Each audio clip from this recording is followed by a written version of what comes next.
up, Leeds? Hoping you're all well and healthy. Tessa Smith is a band leader, singing teacher, and runs community choirs. She tells me about her work and the unexpected bonuses gained from online practices. Have a listen. Welcome to another coronavirus extraordinary episode of Light on Leeds, where the guest remotely connecting to me today is Tessa Smith. Hello, Tessa. Hello. Thank you so much for coming along. It's a pleasure. Thanks for having me. So Tessa, can you tell me a little bit about what is it that you're up to in Leeds? Oh, I'm up to all sorts of things. So predominantly I'm a singer. I do jazz singing and close harmony stuff, but I also run choirs, and obviously those are predominantly online now, and I teach singing as well. So lots of singing. So you run community choirs, is that right, Tessa? Yes, I have done. So in the past, I've done for Jazz Leeds, their Jazz Voices Choir. I run the Slung Low Community Choir, and I've also done the Chapel Allerton Arts Festival Choir as well. Oh, lovely. I've seen the Slung Low Choir play at one of their Christmas fairs and they were fantastic. Oh, thank you. Yeah, they're great fun. And when people get involved in a community choir, are you having to sort of deal with all sorts of levels of people's abilities to sing? Yes, definitely. So anybody is welcome at any of these choirs. And so that means that we have people who have never done it before or who used to sing back in school. And oftentimes we're told to mime. And then we have all the way up to people who, sing all the time and love it. And have done for a long time. So yeah, lots of different abilities. So do you sometimes have to give people a little bit of extra training to sort of get them up to speed, or is the idea that it's just for all abilities? Yeah, so the idea is that everybody can come and we all just do what we do. So there's no kind of additional training. Everybody gets the same stuff. So if that means that sometimes at the beginning of the session, I might have to talk about a tiny bit of technique, but in a really accessible way, just so people don't hurt themselves, get like tight and tired. But other than that, yeah, everything's kind of just come as you are and sing to have fun. And do you get a wide range of people joining? Yeah, so Slung Low in particular, they reached out to some local community groups and some people who a language hub, so they use the choir as practicing their English, which is really nice. So big range of people really. Oh, that's brilliant. And what kind of how do you choose the sort of songs that you sing? At the moment, Slung Low and I've been working with Slung Low for a while, but whilst I took maternity, they had Emma covered for me, Emma Pride, who's wonderful. And so she and I have been running it together for the last couple of terms. So she picks some and I pick some. But my sort of repertoire is always based on, does it make me feel happy when I sing it? So for most of the time, it's kind of uplifting. The lyrics are generally quite positive and uplifting. And whether that means that it's an older tune or one that's quite new in the charts or a jazz tune, that's generally what I'm going for. Brilliant. And do people, as part of the community choir, I mean, obviously they're doing practices with everybody, do they get quite nervous when you're actually doing an event where they have to sing to the public? Yeah, they can do. I mean, that's understandable, isn't it, when you've got to stand up and make noise with your mouth, especially if you're not used to it, in front of a group of people. But I think the nice thing about these places is that the audience is always really supportive, and B, you're not on your own. I don't ask soloists. I tend actually never to have soloists because that's not what my choirs are about. And so everybody's kind of in it together and you get that sense of camaraderie when you're all singing. So hopefully if anybody does have nerves, they kind of disappear quite quickly once the performance starts. Yeah, and I suppose it's that idea as well, isn't it, that you're all in it together? Yeah, exactly. It's definitely like a bonding experience, which is why it's been quite difficult when we're obviously all locked down and separate. But we've been trying to sort of have that same sort of feeling online, even if it is a little bit different. So that's how you sort of coped with the lockdown times. You've managed to move things online. Yeah, so it took a little while to kind of get my head round, and it is a very different experience, kind of for everyone involved, really. So we use conferencing applications, so we use Zoom, and because of the latency that you get, it means that I'm the only person that anybody can hear. So I have to use recordings of myself to have everybody singing all the different parts. And so they can only hear themselves and me. So they still get that feeling of singing with somebody. And obviously on screen, you can see everybody, which is a nice community spirit still. But it does mean that I'm sat in my room talking to myself for an hour. And do you have any idea when you'll be able to get back to sort of singing together? Oh, well, I'm not really sure, to be honest. I've just been thinking about that this morning, actually, because the government guidelines, they change so often that once you've just got your head around what you think is allowed and what isn't, it changes. So I think at the moment, um, amateur groups aren't allowed to be singing together indoors, but I don't know if that's the same for outdoors. So yeah, it's all kind of up in the air. I know that my online choir that I'm doing on a Monday, we're going to stay online for the foreseeable future. And I think Slung Low are talking about the next term maybe having a combination if that's allowed within the guidance. But as I say, everything's really up in the air, and understandably, people are quite nervous about coming together and singing anyway. So Yeah. I think there's always going to have to be an element of online available for people for a while yet. Yeah, of course. And has there been any sort of unexpected bonuses from doing the singing online? Yeah, I think there have been some really positive things for me in terms of thinking about accessibility. So I've always said for all of the choirs that I've helped run in the past, everybody's welcome, but sometimes that hasn't actually been true just because of the accessibility. If we've been rehearsing up some stairs, or people can't come for childcare purposes, or other things. So it's been really interesting to think, well, actually now, yes, it is very much available to everybody, as long as obviously they've got the technology required. Yeah, um, of course. so yeah, so that's been quite nice, and it's definitely made me think that even if and when we go back to on like in-person learning, we could still be streaming, or using Zoom in these rehearsals to be able to include those people who can't make it for whatever reason. Yeah, so in some ways it's sort of made it more accessible to a Yeah, wider range of people. yeah, I think so. And so, Tessa, have you always been into singing? Yeah, yes, ever since I was tiny. um I think I can remember about being about 3 or 4, and yeah, singing a lot. Couldn't stop though. And how did you get sort of organised with more musical stuff when you started to go to school? Yeah, so I was quite lucky. I grew up in Northumberland. There's a 3-tier system, so I was in 3 different schools. My first school, I learnt recorder, and we did a lot of singing. And my dad is quite musical. He's a amateur actor as well, so he was definitely into that kind of world. And then we went to middle school, and the head of music was a guy called Ken Morell, who was a jazz musician, and he was fantastic. So he ran the choir, and also they did a few shows. And I was too nervous to actually be involved in the shows, but he kind of pushed me to be involved, and got me singing solos and things. And then when I moved up to high school, again, we had a really strong music department, and my music teacher there, Len Young, was, uh, to this day, I don't know how he did it. He ran like the choir and the orchestra and the wind band, Durham Symphonia and Newcastle Choral Society. I mean, he was a legend, and he got me really involved in singing there as well. So I was really lucky from that angle, really. And did you study music when you left school?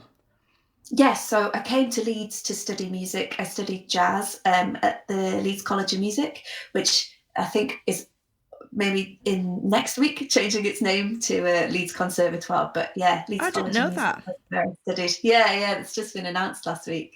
What's the thinking behind that, do you think? I think they just, because they've that opened up to do more different types of music and dance and drama, I think. So I think it's just to kind of represent everything that they're doing. Of course, yeah. And so is it particularly jazz that because you're a band leader as well, and is it a jazz band that you're the leader of? Yeah, so I a lot of swing stuff. So back in 2010, I think, I discovered Lindy Hop swing dancing. And so a lot of the jazz that I was doing, I then sort of started to tailor towards dance events. So Tessa, for people who don't know, can you describe a little bit about what is Lindy Hop? Oh, Lindy Hop, yeah. It's a partnered dance from the kind of 1930s, 40s. It's African American style dance. So it started in Harlem in New York, and came up with the sort of swing big band sound. And if you ever watch any of the dancing shows, it's usually the one where, they're throwing people around. They have air steps and things, although that's not a necessity to dance Lindy Hop. And do you dance as well? I do dance it, yeah. Or I did. I used to do a lot of dancing before I had kids. And then it kind of slowed down a little. Yeah, yeah. As things do when you have children. Yes. And so what is your band actually called? So I have a few bands. The swing band where I do the Lindy Hop stuff is called Tessa Smith and the Applejacks. Oh, nice. And then I have a 1940s trio that do like Andrew Sisters style stuff, and we're called the Honeybirds. And then I also have like a 1920s thing called Wall Street Stomp, which is, yeah, a lot of people were getting really into the 20s stuff. And again, the Charleston dancing is something that I do as well. So I made a band for that, especially, when we were entering the 20s again. It seemed like a good idea. Yeah, definitely. So you must be mega busy with all the things that you've got going. I was until lockdown. Yeah. Same as everybody. And then it all kind of stopped. Yeah. Yeah. Yeah, I like to keep busy. Lots of different things going on. Definitely. And so you're a singing teacher as well? Yes. So I teach privately, but I also teach at Huddersfield University, and they're popular vocals there. Would you say, have you ever come across anybody where you just think, oh, I'm never going to be able to get this person to be able to sing? I think, no, I don't think I have. I mean, obviously I work in, kind of higher education. So those students do have ability. Ability before they arrive to me, because obviously they've passed an audition and things. But I think there's always hope for everyone. Certainly that I've met. I wouldn't want to write somebody off. That's good to hear. For somebody like me, I'll sing on like a karaoke game if I've had a drink. I'm so dreadful at karaoke. I think I got scarred from like a holiday karaoke when I was in like, I don't know, 13 or something, and I just won't. I can't karaoke anymore. Oh, so you just had to go and it just went completely wrong. Yeah, it was one of those poor song choices, and then I was standing there going, "Oh, but I want to be a singer," and I just thought, no, not doing karaoke again.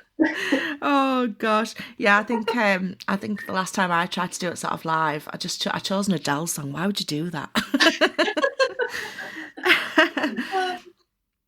So Tessa, there's lots of great stuff going on in Leeds, and it must have all taken it has all taken a bit of a hit, hasn't it, because of Corona? But when finally we're all free again, are you looking forward to getting back to working with your bands and meeting your choirs in real life? Oh yeah, I don't think anything can really replace in-person singing. The Honeybirds did a live stream from my driveway a few weeks back, and honestly, we were all so happy just to make music in a real place with real people. We can't wait. I can't wait to be able to do it again. So you said that you're from Northumberland and you came to Leeds to go to Leeds College of Music, and then did you just stay? Yes, I just kept staying. Like every time I've thought about going, I then discovered something else about Leeds, and it made me stay again. What would you say is one of the best things about Leeds? I think it's that. I think that every time I've sort of gone, oh well, because Leeds is a relatively small city. Certainly, the city centre feels very small, and every time I've gone, yeah, maybe it's time to move on. It kind of reveals another part of itself to me. So back when I done studying and I was doing the whole like independent bar scene and all of the live music and that was great. And then I thought, oh well, maybe, it's time to go somewhere else. And then I discovered Lindy Hop and everything that opened. And then I thought, oh, maybe it's time to do something else. And now it's done the same thing again. And it showed me all of these amazing networks of people doing incredible things like Arts Together and Cloth Cat and Geraldine from the Arts Wellness Network, or whatever it's called. Oh, there's so many of them. And I just think, what a great place to be where all these people are doing wonderful things. Yeah, definitely. I mean, when I first started the podcast, at first I only knew about South Leeds, and then the more and more I've done it, and I think maybe 10 episodes, and I was like, oh, I wonder if I'll ever run out of anyone, but I just don't. And like you said, Geraldine from Lawn has been amazing. She's forever sending me emails saying, oh, have you heard of this person? Have you heard of that person? Oh, And she's I fantastic. yeah, and I always ask guests like, if you know anyone else, let me know. And it's just become huge just because of that, really, because there's just so much going on, like you say, and in so many different realms. Yeah, I think it's amazing for that. And if you had to choose something that you'd say was not so great about Leeds, what would you choose? I was thinking about this question, and I think there are a couple of things that came to mind. The first one is probably the buses. That comes up an I, awful lot. I've had my fair share of run-ins with the First Leads, but I think that and the fact that certain areas of Leeds aren't particularly well connected to each other because of that bus network. So you have to go into town if you do want to travel on public transport before coming out again. Yeah. And I think the last time I went into Leeds on a bus, this was before lockdown, with children, I discovered that Leeds city centre isn't particularly toddler friendly. It's good for older kids and it's good for mums with babies, parents with babies, but I found it quite difficult with a unruly 2.5-year-old who just wants to run. Um, Yeah. so I think, yeah, maybe that could be improved in Leeds. Do you feel like if it was a little bit more pedestrianised, it'd be a bit easier with toddlers? Yeah, I think so. I mean, obviously, people bring their own problems, as we've seen with the celebrations of all of the Leeds supporters and all of the rubbish that they've left. But I think overall, in terms of child-friendly spaces, yeah, pedestrianisation would obviously bring some benefit in that respect. Yeah, definitely. And even if somebody had been a long-term resident of Leeds, would you be able to tell them about something that you would consider to be a hidden gem that they might never have heard of? Oh, I don't know if I profess to have that kind of knowledge. I think a few years ago, again before kids, I'd have told them about the Maven or Domino Club or something. And now I'm more likely to say, oh, there's some really nice parks. That's fine. Parks are fine.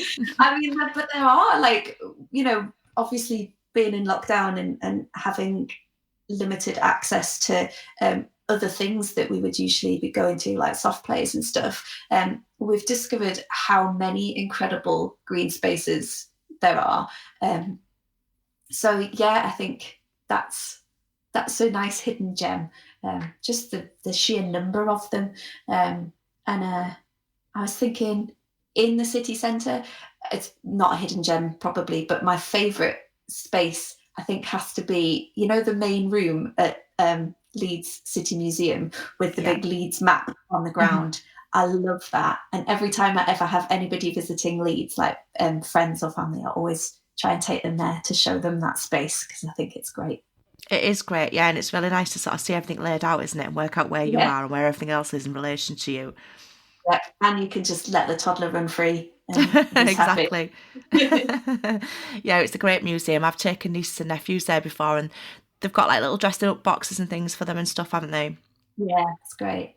And they do lots of activities for children during the holidays in normal times, which is fantastic. Mm-hmm. So, Tessa, do you think, have you sort of learned any new skills during the whole lockdown period, or found new interests that you perhaps didn't have before? Yeah, I think some of them are out of necessity. So I've done a lot more kind of learning about the technology and about sound recording, video editing. So the Honeybirds group that I'm in, we did like a series of 7 weekly videos that I edited. So I learned a lot about that, and video editing for like online choirs. So I did a Slum Low one. So yeah, as I say, it was kind of necessity to learn all of these things, but it has been beneficial, I think. Yeah, definitely. I think everybody's done that, haven't they? I don't think I'd ever used sort of Teams or Zoom or anything like that before this, but now Yeah. it's a part of daily life, isn't it? Yeah, no, I'd never even heard of Zoom. And then everything happened and I was like, right, gonna have to try and find a way to work through this. And there it was. Now, yeah, dab hand. And do you sort of hope that anything good will come out of this time that we've been in? Oh, I really hope so. Like, it's hard, isn't it? The optimist in me is like, yes, definitely all these things, and then the pessimist is like, oh, but we might forget all these things and just go back to what was normal. Yeah. The environmental side of realizing that we don't all have to do as much traveling or go out as much and that kind of stuff. I really do hope will stick, because yeah, there's been some good things, I think, to have come out of lockdown in that respect. Yeah, I'm the same as you. I'm hopeful, but also a little bit thinking we might just all just forget and go straight back to how we were before. But fingers crossed. And what will you be doing with the rest of your day today, Tessa? Oh, well, Tuesdays, so today's Tuesday, is my one day where both the children are back at childcare.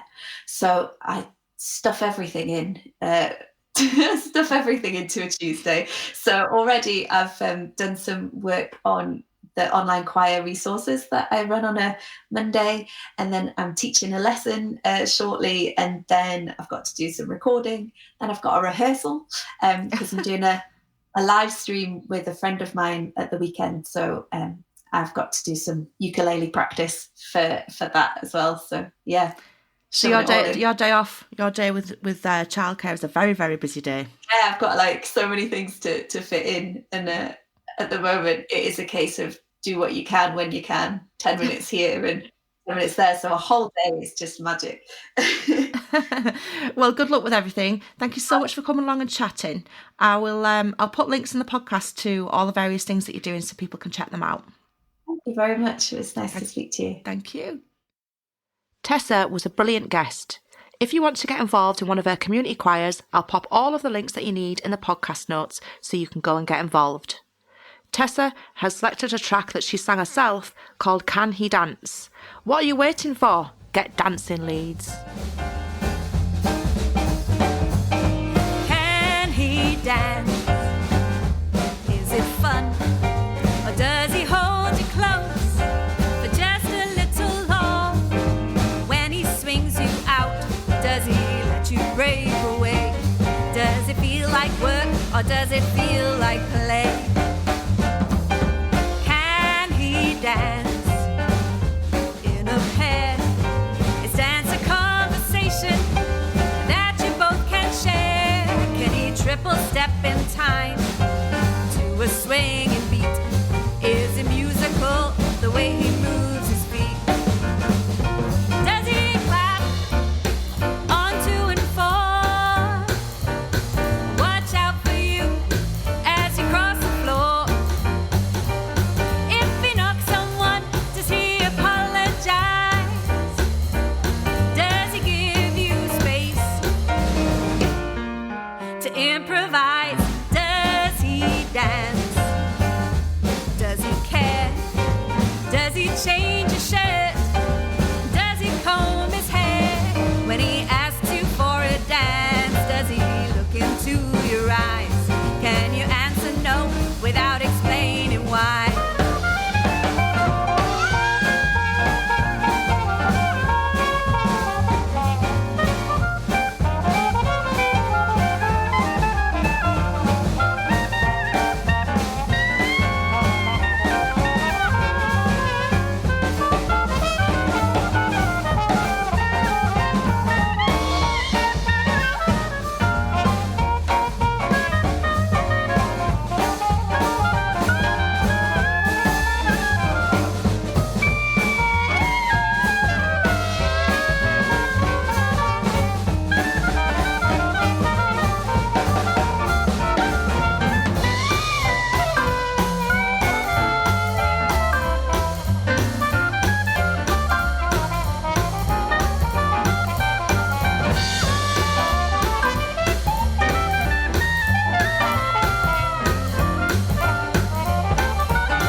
Or does it feel